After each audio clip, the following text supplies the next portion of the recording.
Di suatu sore yang cerah, terlihat dua orang remaja yang sedang membicarakan suatu hal.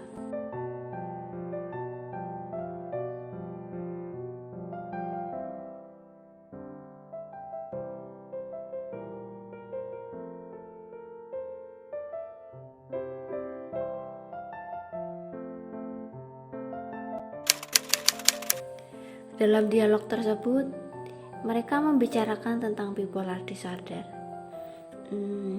Mendengar kata bipolar, mungkin yang muncul di benakmu adalah individu dengan kepribadian atau suasana hati yang berubah-ubah dengan cepat, kemudian atau mungkin masih bingung, apa sih sebenarnya gangguan bipolar itu? Yuk simak penjelasan berikut ini.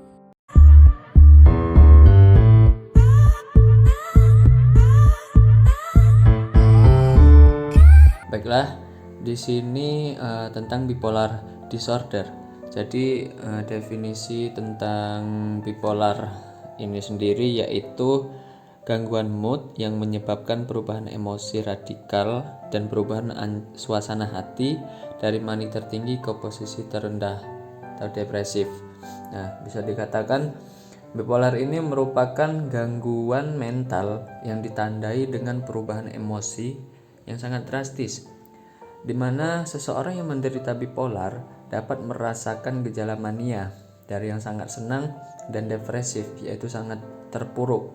Contoh dari sangat bahagia menjadi sangat sedih, dari sangat percaya diri menjadi sangat pesimis, dari yang bersemangat menjadi malas beraktivitas. Itu sedikit definisi dari bipolar. Nah, mayoritas penderita bipolar mengalami episode mania secara bergantian, suasana hati yang meningkat atau gembira, atau keadaan mudah tersinggung dan depresi. Seperti itu. Bipolar sendiri adalah kondisi di mana seseorang mengalami perubahan suasana hati mengalami suasana hati yang sangat drastis. Gangguan bipolar ini Manual Diagnostik dan Statistik Gangguan Mental, revisi teks edisi keempat DSM, standar diagnostik untuk profesional kesehatan mental di Amerika Serikat itu mendefinisikan 4 kategori bipolar disorder yang terpisah. Yang pertama yaitu bipolar 1, bipolar 2, siklotimia, dan bipolar tidak ditentukan atau NOS. Nah, jadi yang selanjutnya yaitu gangguan bipolar pertama. Nah, gangguan bipolar pertama ini karakteristiknya itu seperti egois, gembira. Itu merupakan karakteristik dari gangguan bipolar yang pertama. Nah, yang selanjutnya yaitu gangguan bipolar kedua. Gangguan bipolar kedua ini ditandai dengan episode depresi mayor yang bergantian dengan episode hipomania. Jadi yang dimaksud dengan hipomania itu merupakan gangguan suasana hati yang dapat membuat seseorang menjadi lebih aktif dan bersemangat melebihi seperti biasanya, namun kemudian mendadak murung seperti sedang depresi. Hipomania ini sering dikaitkan dengan masalah kejiwaan, yaitu gangguan bipolar. Nah, tadi kan yang di gangguan bipolar dijelaskan tentang adanya juga episode depresi mayor. Episode depresi mayor ini merupakan orang yang mengalami salah satu mood depresi. Contohnya seperti merasa sedih, putus asa, atau terpuruk untuk periode waktu paling sedikit 2 minggu. Jadi episode depresi mayor ini mengalami salah satu mood depresi. Nah, selanjutnya depresi bipolar mungkin sulit dibedakan dengan depresi unipolar, depresi tanpa mania, seperti yang ditemukan pada gangguan depresi mayor. Pasien dengan depresi bipolar cenderung memiliki energi yang sangat rendah, proses mental dan fisik yang terbelakang, dan kelelahan yang lebih parah. Selanjutnya yaitu siklotimia, mengacu pada siklus episode hipomania dengan depresi yang tidak mencapai proporsi depresi mayor. Dalam siklus cepat, episode manik dan depresi harus saling bergantian, setidaknya 4 kali dalam 12 bulan untuk memenuhi definisi diagnostik. Yang dimaksud dengan siklotimia tersebut yaitu gangguan mood yang menyebabkan gejolak emosi. Nah, selanjutnya yaitu bipolar NOS adalah kategori untuk keadaan bipolar yang tidak secara jelas sesuai dengan diagnosis bipolar 1, 2, 3, dan siklotimia. Selanjutnya yaitu tentang penyebab bipolar. Penelitian terbaru mengidentifikasi pada 4 kromosom berbeda, 6, 13, 18, dan 22, yang mungkin membawa gen yang produk proteinnya rentan terhadap gangguan bipolar. Nah, jadi di sini dijelaskan gen itu juga mempengaruhi akan rentan terjadinya seseorang mengalami bipolar. Terus mendasari gangguan bipolar juga berfokus pada gen yang terkait dengan regulasi dopamin, neurotransmitter atau pemberi sinyal saraf molekul yang umumnya terlibat dalam gangguan mood. Gejala gangguan bipolar. Gejala utama gangguan bipolar ini berupa mania atau hipomania dan depresi. Kalian termasuk mania apabila adanya periode abnormal di mana mood kalian meningkat, jadi kayak euforia, seneng banget, gak bisa diem gitu kan, ceria banget, tapi cerianya itu yang berlebihan gitu. Adanya rasa percaya diri yang sangat-sangat meningkat. Jadi merasa dirinya itu seperti orang besar, orang hebat. Penurunan kebutuhan tidur. Yang biasanya orang normal tidur 6 jam, 5 jam aja ngantuk gitu ya. Ini tuh 3 jam aja cukup. Lebih cerewet dari biasanya atau gak bisa berhenti ngomong. Munculnya pikiran untuk membuat keputusan yang buruk atau cenderung bersikap impulsif. Nah, dalam hal ini penderita gangguan bipolar bisa secara tiba-tiba itu melakukan hubungan seksual yang tidak sehat, menyalahgunakan nafsa, atau melakukan hal lain yang dapat merugikan dirinya bahkan orang lain. Selanjutnya hipomania. Hipomania ini sama kayak mania, cuma gak separah mania. Jadi impactnya itu lebih ke dirinya sendiri aja.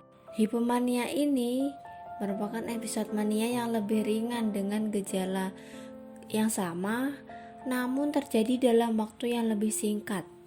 Nah, biasanya 4 hari dan biasanya tidak disadari karena tidak berbeda secara signifikan dengan kebiasaan normalnya. Selanjutnya episode depresi. Nah, pada episode depresi ini memiliki kriteria diagnosis dan karakteristik yang sama dengan gangguan depresi non-bipolar.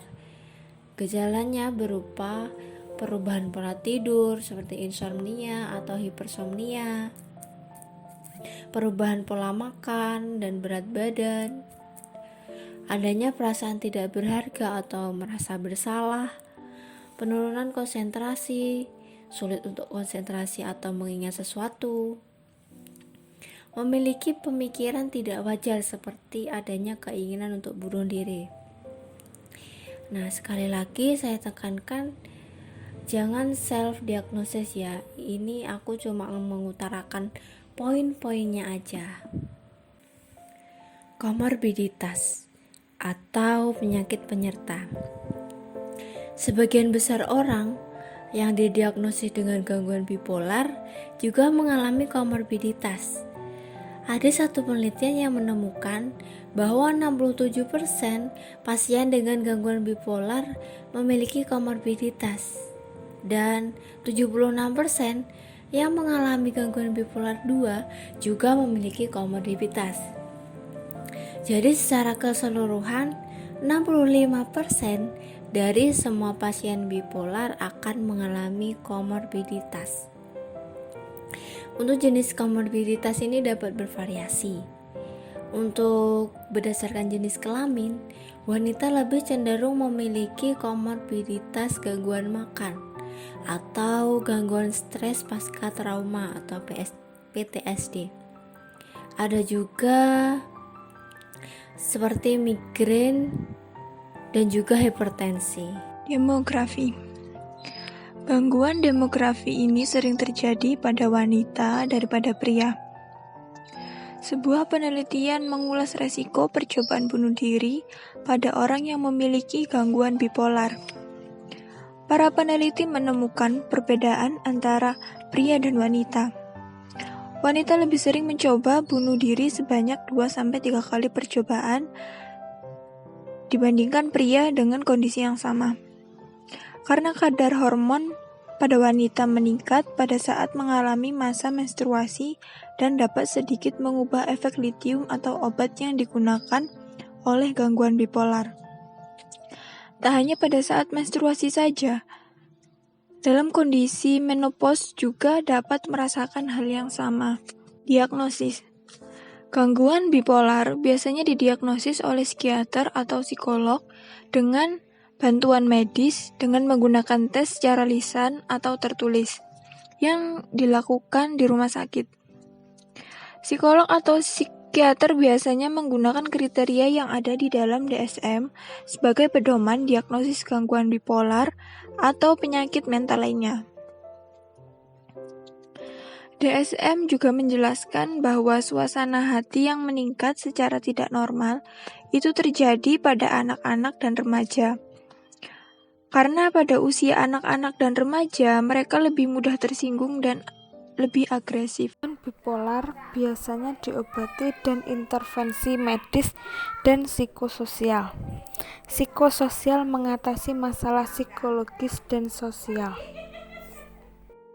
Agen penstabilan mood, menstabilkan suasana hati, yang diobati dengan litium. Litium adalah salah satu obat tertua yang paling sering diresepkan untuk pengobatan bipolar dan depresi. Butuh 4-10 hari untuk mencapai tingkat terapi dalam aliran darah. Litium juga pernah terbukti efektif dalam mengukur depresi bipolar. Litium bukan pengobatan jangka panjang. Dan efek samping obat litium ini adalah penambahan berat badan, haus, mual, dan tremor tangan. Obat yang kedua yaitu carbamazepine adalah obat anti-konvulsan atau obat untuk mengobati kejang. Obat ini sering digunakan untuk mengobati pasien yang bipolar belum melakukan terapi litium. Efek samping obat ini adalah gerakan mata abnormal dan kabur penglihatan, anemia, dan tanda-tanda yang harus dilaporkan ke dokter, mudah memar, ungu kecil, titik atau bintik-bintik pada kulit atau luka mulut. Obat yang ketiga yaitu asam valproat adalah salah satu obat yang tersedia sedikit dan telah terbukti bisa mengobati pasien bipolar dan keadaan campuran. Efek obat ini adalah kram perut, gangguan pencernaan, diare, rambut rontok, nafsu makan hilang, mual, dan tidak biasa, penurunan atau penaikan berat badan. Namun ada yang lebih parah yaitu kerusakan hati dan pankreas dengan resiko terbesar. Dalam kasus penyalahgunaan zat, pasien biasanya harus menjalani masa detoksifikasi dan pantang sebelum gangguan mood diagnosis dan pengobatan itu dimulai. Jadi sebaiknya sebelum melakukan perawatan konsultasi dulu ke spesialis atau ke psikiater seperti itu. Intervensi psikososial, di mana intervensi ini adalah berguna untuk terapi perilaku kognitif. Bisa jadi ini adalah menjadi alat dalam membantu pasien maupun keluarganya untuk menyesuaikan diri dengan gangguan pasien seperti gangguan bipolar tersebut. Dan konseling edukatif atau pembelajaran ini juga dianjurkan untuk pasien maupun keluarga. Kenapa? Karena ini bisa membuat pasien atau keluarga ini kan mengerti mengenai apa yang terjadi dengan diri mereka, bagaimana berkembangnya, apa sebabnya, bagaimana gejalanya yang terjadi, sehingga penanganan psikososial ini terutama di bidang konseling edukatif maupun terapi kognitif ini sangat dianjurkan. Kemudian dalam konseling edukatif dan bisa buat pasien maupun keluarganya ini mempelajari seberapa tinggi tingkat disfungsi sosial dan perselisihan terkait dengan gangguan ini.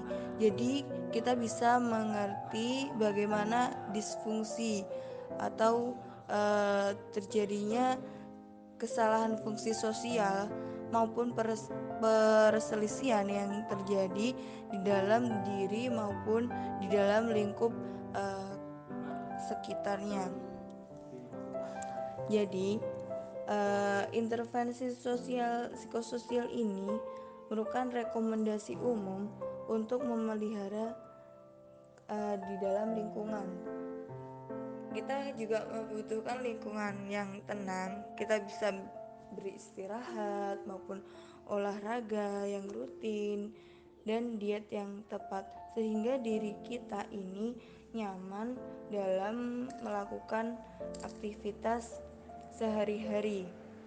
Jadi psikososial atau psikoterapi perilaku kognitif ini sangat berguna membantu agar kita sebagai pasien atau orang yang terdekat sebagai yang terdampak oleh gangguan bipolar ini bisa meredakan atau bisa menangani gangguan tersebut, serta kita itu bisa menyesuaikan diri dengan gangguan. Nah, gangguan ini kan sangat dianjurkan agar bisa bagaimana kita mengetahui perselisihan maupun disfungsi sosial yang terjadi. Jadi kita melakukan konseling edukatif atau pembelajaran supaya kita bisa belajar dari situ. Kemudian kita dengan adanya psikoterapi tersebut bisa belajar dan bisa mengelola lingkungan serta mendapatkan lingkungan yang nyaman, dan kita itu bisa enjoy dengan lingkungan sekitar.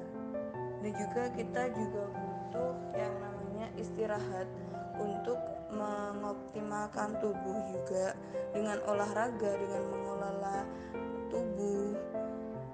Tetapi olahraga yang dilakukan itu harus rutin, karena dengan olahraga yang rutin tubuh kita itu menjadi sehat.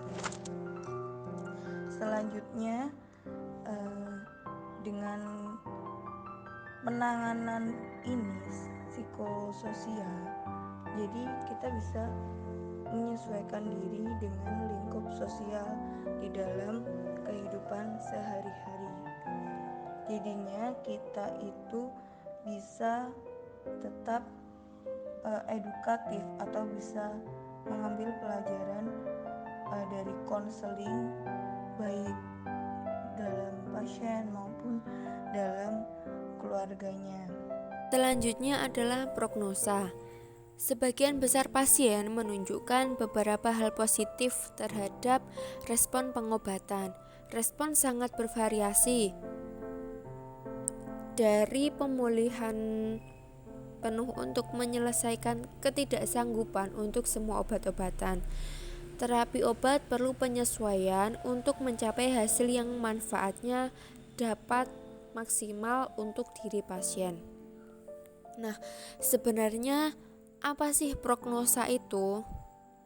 Prognosa atau prognosis merupakan istilah pada klinis atau istilah pada kedokteran yang mengacu pada prediksi mengenai perkembangan suatu penyakit.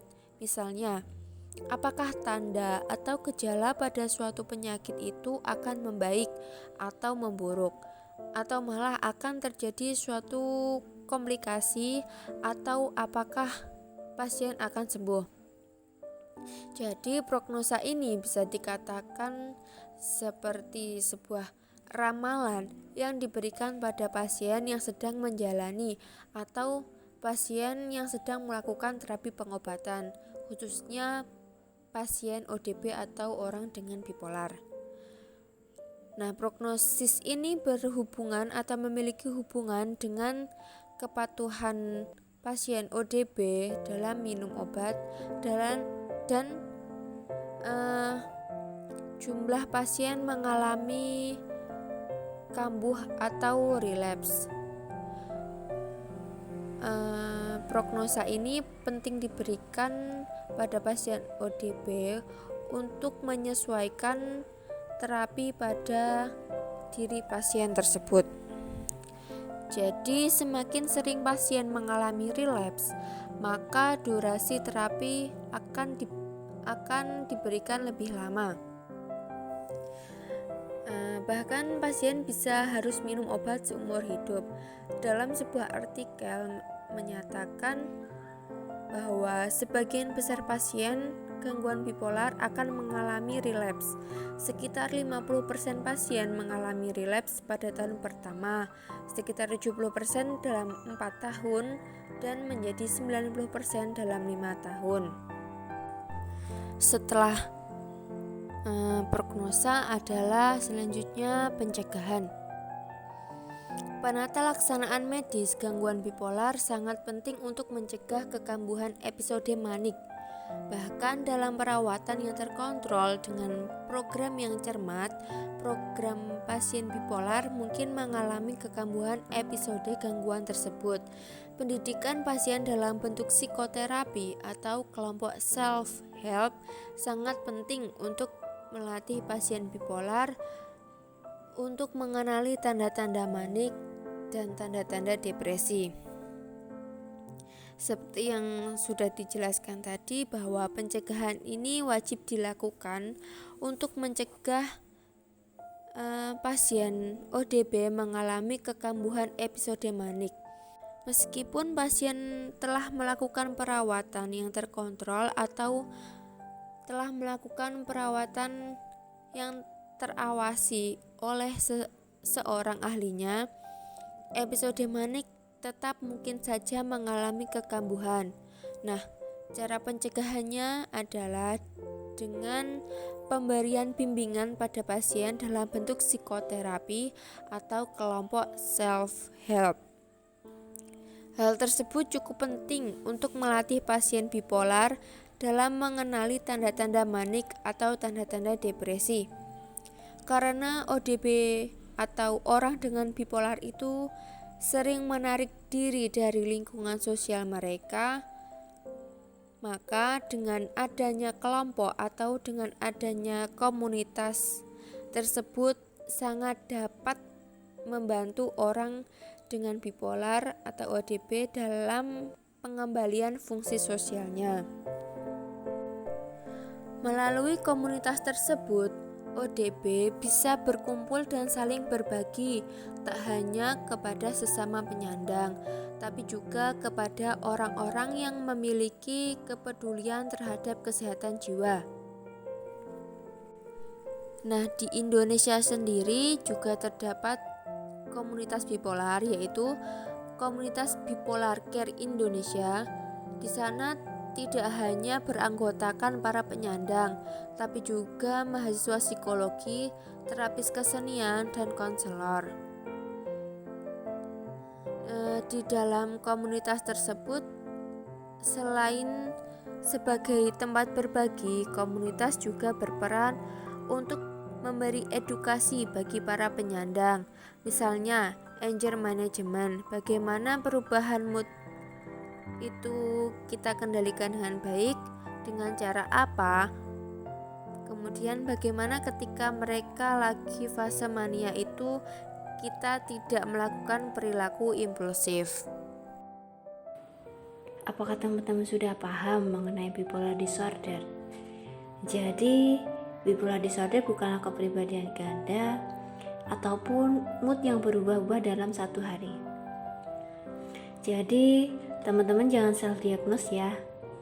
Bila teman-teman merasa mempunyai simptom atau gejala yang sama, sebaiknya langsung datang ke psikolog atau psikiater.